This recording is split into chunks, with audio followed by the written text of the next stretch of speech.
नमस्कार, स्वागत है आप सबका। आप देख रहे हैं प्रिय रंजन भारती रिपोर्ट्स। मैं प्रिय रंजन भारती। कहते हैं कि बिहार में भ्रष्टाचार के खिलाफ जीरो टॉलरेंस है। अब तक की सुशासन की सरकार ने यही नारा दिया, लेकिन जिस तरह से बिहार में भ्रष्टाचार की खेपें पकड़ी जा रही हैं, लगातार ब्यूरोक्रेसी में जिस तरह की ईओयू की कार्रवाई हो रही है और बड़े बड़े मालामाल अफसरान ठिकाने लग रहे हैं, उससे एक बात तो साफ है कि सरकार की नीयत तो बिल्कुल है, लेकिन फिर भी भ्रष्टाचार की ये विषबेल इस तरह से पनपती कैसे रही। जब भ्रष्टाचार के खिलाफ जीरो टॉलरेंस की नीति सरकार की रही है, तो फिर भ्रष्टाचारियों पर नकेल कसनी चाहिए थी और भ्रष्टाचारियों की हिम्मत नहीं होनी चाहिए थी कि वो इस तरह से भ्रष्टाचार को बढ़ावा दे सके। हुआ इसके ठीक उलट। भ्रष्टाचारी खूब विकसित होते रहे, पनपते रहे और ऐसा लगा कि बिना इसके कोई काम बिहार में संभव नहीं है। अभी तक जिस तरह से सुशासन की सरकार नीतीश कुमार की काम की, कुछ भी नहीं था, वहाँ सब कुछ खड़ा किया, ये एक पैरामीटर है।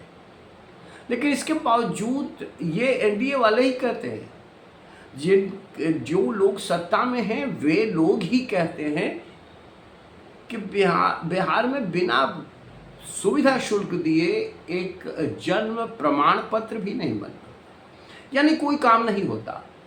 बाबुओं को चाहिए, जब तक उनको चढ़ावा नहीं मिलेगा कोई काम आपका नहीं होगा। पेज पर पेज फंसाते रह जाएंगे, आपकी फाइलें दूर चाटती रहेंगी, काम नहीं बनेगा। अब सरकार जो नई आई है क्या करती है, लेकिन ये जो भ्रष्टाचार का विषबेल जीरो टॉलरेंस की नीति होने के बावजूद इस तरह से पनपती रही, ये कहीं से मेल नहीं खाता है और न हजम हो पाता है। कम से कम जो लोग इस बात का तारतम्य जुटाने की कोशिश करते हैं, उनके तो गले के नीचे से ये बात हजम होती ही नहीं है।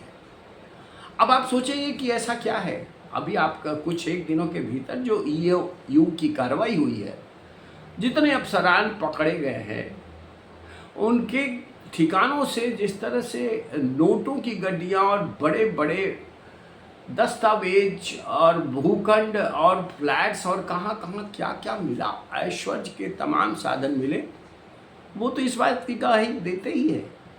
लेकिन एक चीज़ और मैं आपको बताना चाहता हूँ कि बिहार में सबसे ज़्यादा अगर भ्रष्टाचार के धन का इस्तेमाल किसी तरफ हुआ है, तो वो इलाका शायद पूर्वोत्तर का इलाका है। सिलीगुड़ी की तरफ ज़्यादा इन्वेस्टमेंट्स हुए हैं बिहार के भ्रष्टाचारियों की रकम के।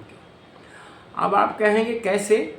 रियल एस्टेट और दिल्ली एनसीआर के फार्म हाउसों में बिहार के 200 से ज़्यादा सफ़ेद पोशों ने 500 करोड़ रुपए से अधिक का काला धन खपाया है। ये ऑन रिकॉर्ड है। इसके लिए हवाला के जरिए रकम भेजी जाती रही। बिहार की जांच एजेंसियां जब इन साहबों की कुंडली खंगाल रही है, तो ये सब खुल करके सामने आ रहा है, जिसमें कई बड़े नामों के बेनकाब होने की अब पूरी गुंजाइश बन गई है। ईओयू, एसयूवी और निगरानी की छापेमारी में लगातार सिलीगुड़ी में अवैध प्रॉपर्टी खरीदने की जानकारी मिल रही थी। इस आधार पर जो पड़ताल की गई है उसमें से ये खुलासा हुआ। एजेंसी के सूत्रों के माने अगर, तो जो निकल के आया है वो लगभग 200 से ज़्यादा अफसरों के फ्लैट्स और प्रॉपर्टी के इन्वेस्टमेंट सिलीगुड़ी में हुए हैं। यानी सिलीगुड़ी माल खपाओ एक बड़ा अड्डा बिहार के भ्रष्टाचारियों का बन गया है। करीब 50 लोगों ने चाय बागान में पैसे लगाए वहाँ, ये भ्रष्टाचारी हैं, और 150 से अधिक लोगों ने जमीन में अपनी काली कमाई इन्वेस्ट कर दी है। भ्रष्टाचार से हुई काली कमाई से पूरे दूसरे राज्यों में प्रॉपर्टी खरीदने के मामले में अगर देखें, तो जांच सिलीगुड़ी में ईओयू जो कर रही है उसके मुकाबले दूसरे राज्यों में कम इन्वेस्टमेंट हुआ है।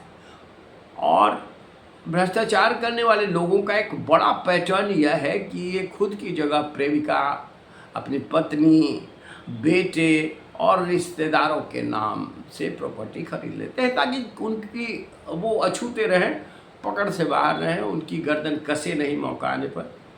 अब ये भी देखिए कि सिलीगुड़ी में कहाँ कहाँ निवेश करते हैं ये। बिहार पुलिस की जांच एजेंसी से जुड़े सूत्र बताते हैं कि सिलीगुड़ी में इन इलाकों में सबसे ज़्यादा निवेश होता है।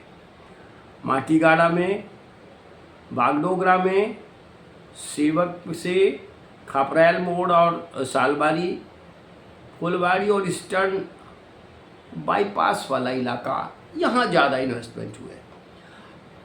अब ये भी एक दस्तावेज है कि सिलीगुड़ी में रियल एस्टेट कारोबार में लगभग 60% का इजाफा हुआ है और ये बिहार के भ्रष्टाचारियों की रकम वहाँ इन्वेस्ट किए जाने से हुई है। 2023 में जिस ज़मीन की कीमत वहाँ 15 लाख थी, अब प्रति कट्ठा के हिसाब से वो 32 लाख रुपए से ज़्यादा भाग चुकी है।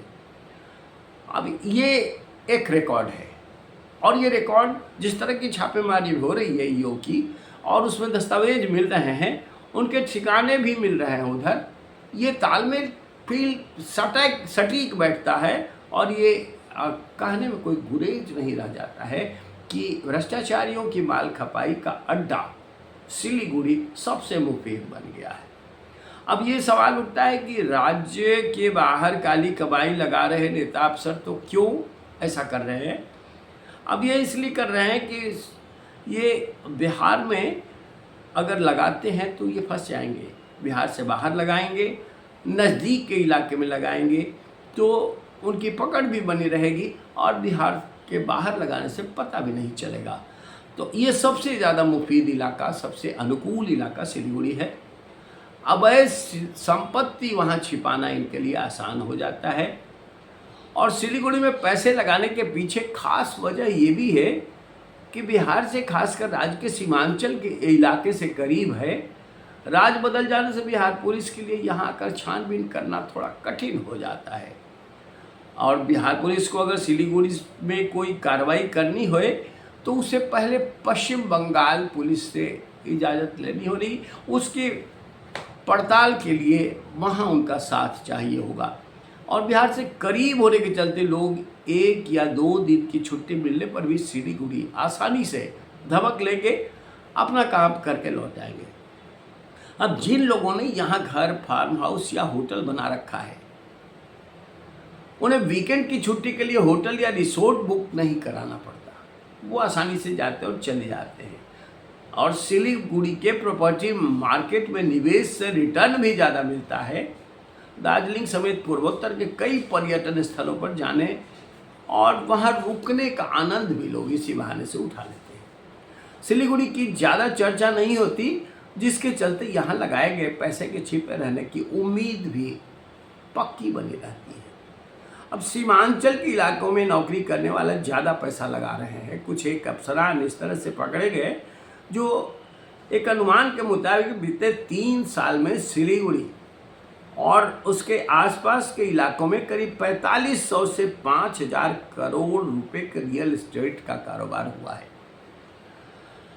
अब बिहार पुलिस ने कैसे किया खुलासा, ये भी एक बड़ी बात है। देखिए, निलंबित डीएसपी गौतम कुमार के मामले में यू की टीम किशनगंज से पूर्णिया तक उसकी संपत्ति की जांच कर रही थी और इसी दौरान टीम को पता चला कि गौतम ने सिलीगुड़ी में पैसे लगाए हैं।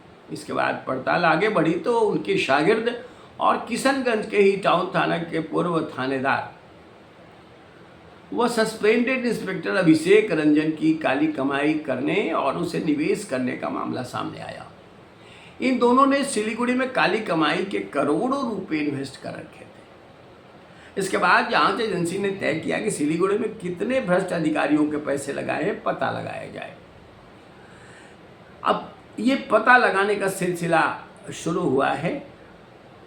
अब एक FIR 5 मई 2026 को EOU ने किया। इस पर सरकारी सैलरी से 65.0 0.08% अधिक 1,10,64,000 रुपये की संपत्ति रखने के आरोप थे अमरेंद्र कुमार के खिलाफ। अब इस टीम को एक खुलासे ऐसे चौंकाने वाले आए। अमरेंद्र ने पश्चिम बंगाल के सिलीगुड़ी के बागडोरा में 25 कट्ठा जमीन खरीदी, जिसकी कीमत 4 करोड़ रुपए से अधिक है। इस तरह से खुलासे चले आ रहे हैं लगातार। गौतम कुमार के भी ठिकानों पर जो जितना इन्वेस्ट किया गया है सिलीगुड़ी में, वो भी अपने आप में रिकॉर्ड है। दावा यहाँ तक किया गया कि गौतम ने काली कमाई से 100 करोड़ रुपए से अधिक की संपत्ति अर्जित की है। इसके खिलाफ आर्थिक अपराध इकाई ने FIR दर्ज करके मामला जांच में शुरू किया। अब 2,244 रुपये यानी 60 दशमलव अधिक, ये 1 करोड़ से ज़्यादा इतना अधिक उसकी कमाई का पता चला है, और वो सब के सब उधर इन्वेस्ट हुए हैं। गौतम के सबसे बड़े निवेश सिलीगुड़ी में होने के सबूत मिले थे। और इसके अलावा SDPO जो गौतम कुमार हैं, उनके कई ठिकानों पर जो जांच पड़ताल की गई और जो बरामद किए गए दस्तावेज, उन सब में भी ये पता चला कि सिलीगुड़ी में ज़्यादा इन्वेस्टमेंट है। तो इस तरह से लगातार ये दिख रहा है कि सिलीगुड़ी सबसे ज़्यादा आसान है भ्रष्ट हुक्मरानों के अपने काली कमाई के गाढ़ी पैसे को इन्वेस्ट करने का। तो ग्रेटर नोएडा या फिर दूसरे दूरस्थ इलाकों में जाकर के पैसे लगाने से बेहतर है कि अपने अवैध कमाई का हिस्सा इधर आराम से खेप कर दिया जाए, और उसे वहाँ लगा देने से फिर उस पर नियंत्रण भी बना रहता है, और सर बिहार से बाहर होने के कारण पता भी नहीं चल पाता लोगों को। तो ऐसे अब ये सरकार, जो नई सरकार सम्राट चौधरी की है, उसके सामने एक बड़ी जिम्मेवारी हो गई है कि बिहार में भ्रष्टाचार पर अंकुश कैसे लगाए। और भ्रष्टाचारी जिनकी एक आदत बन चुकी है, वो नित नए कारनामे, नित नए फंडे अपना करके अपना सिलसिला जारी रखेंगे। अब इस पर नकेल कसना इस सरकार की जिम्मेवारी है। पिछली सरकार में भ्रष्टाचार की 0 टॉलरेंस होने के बाद ये नतीजा निकला कि सिलीगुड़ी एक हाई प्रोफाइल इन्वेस्टमेंट स्पॉट बन गया बिहार के भ्रष्टाचारियों का। अब उसकी नकेल जब खुल रही है तो सरकार के सामने स्वाभाविक रूप से जिम्मेवारी होगी, और सरकार को देखना ये खास होगा कि कैसे इस जिम्मेवारी को पूरा कर पाती है। आज के अंक बस इतना ही। हम आपसे निवेदन करेंगे कि ज़रूर प्रतिक्रिया कमेंट बॉक्स में दीजिए, और हमारे चैनल के सब्सक्राइबर नहीं बने हैं तो सब्सक्राइब कीजिए, लाइक कीजिए, शेयर कीजिए। फिर मिलते हैं। नमस्कार।